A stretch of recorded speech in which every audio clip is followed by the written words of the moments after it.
Well, I'm going to share the screen and bring this thing up. Yeah, so the keys part's the best part to look at, I guess. It's kind of like a score. So yeah, we never do that intro at the top, but from A, you can see that melody.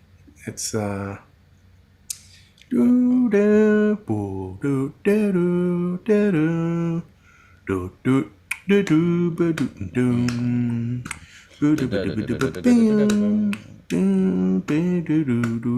do do right? Yeah. Yeah. The next section is kind of it's kind of just based around the first note of that previous melody. That melody's not actually written there because this is the keyboard part. They're not doubling the melody. Mm-hmm. And the next section is kind of loosely based on that A theme as well. I guess it would make more sense when you listen to it. You know, see those sextuplets descending. That's the opposite of what happened in the head in the A section.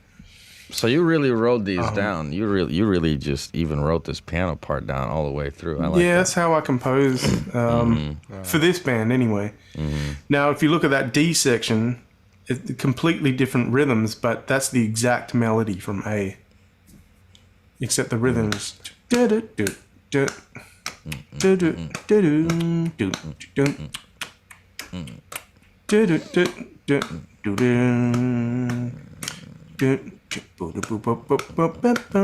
Yeah, so if you went back up and used the rhythms of the A section, it's exactly the same notes. You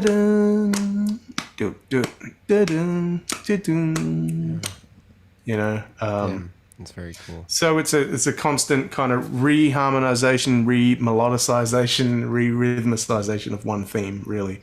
Wow. And Ciaris is the rearrangement of the letters in the word Russia.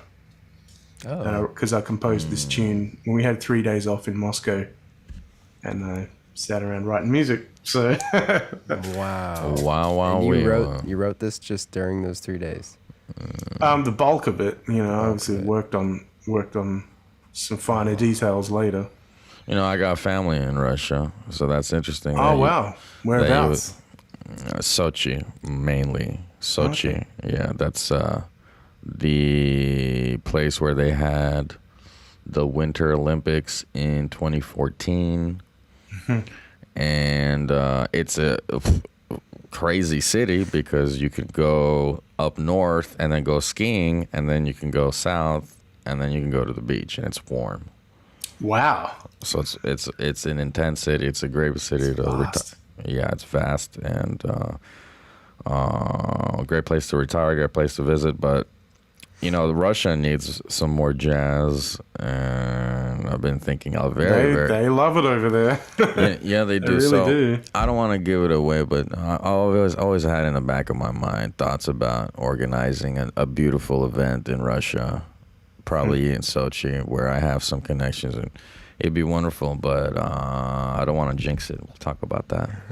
Cool. Man. Great. Yeah, so that's just a little example of. I mean, not all of my tunes are like that, but that's the way this one went.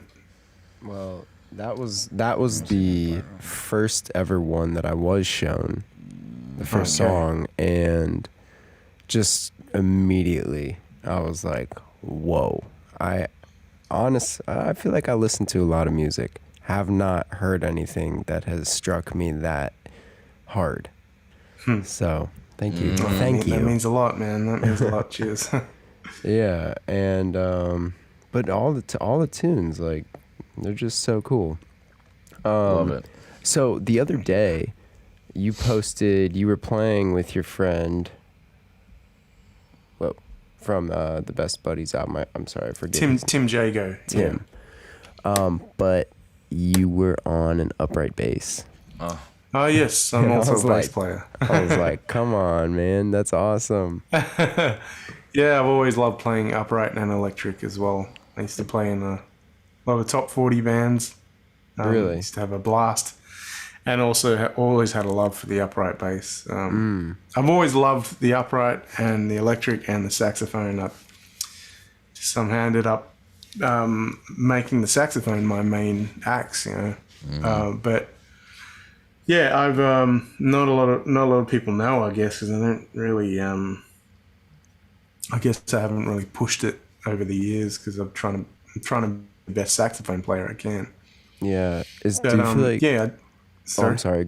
I was gonna say, do you feel like, is that why I've noticed like you write a lot of things that feature bass and sax at the same time? I guess that's more.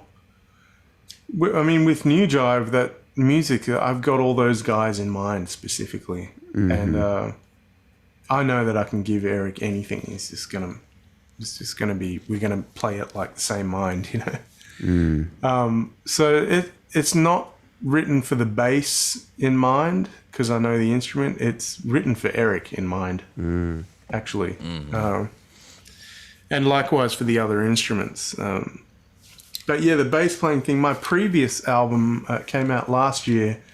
Sadly, didn't get too much road time because all the tours were cancelled for the release shows, etc. It was called Stuff I Heard, and yeah, that's kind of funny to say. It's a duet project with great drummer from New York, Jimmy McBride, and I played all the instruments on there, upright and electric bass and multiple saxophones. I think there's one piece. There's 11 saxophones. Whoa. So yeah, that was really fun, and that came out of I had done that, like playing the basses and multiple saxophone section stuff on a Van Morrison album called The Prophet Speaks, and also on a Joey DiFrancesco album called In the Key of the Universe. That was his second last album, and so yeah, I was kind of seeing it, doing all this stuff on other people's albums. I'm like, man, I got to do something of my own like this. So yeah, I'm just trying to be less shy about letting people know I am a bass player too, and doing a little bit more work on the axe. It's nice. Nice. It is widely known that the tobacco and diet industries lobby governments with scientific propaganda for years until proven guilty in court.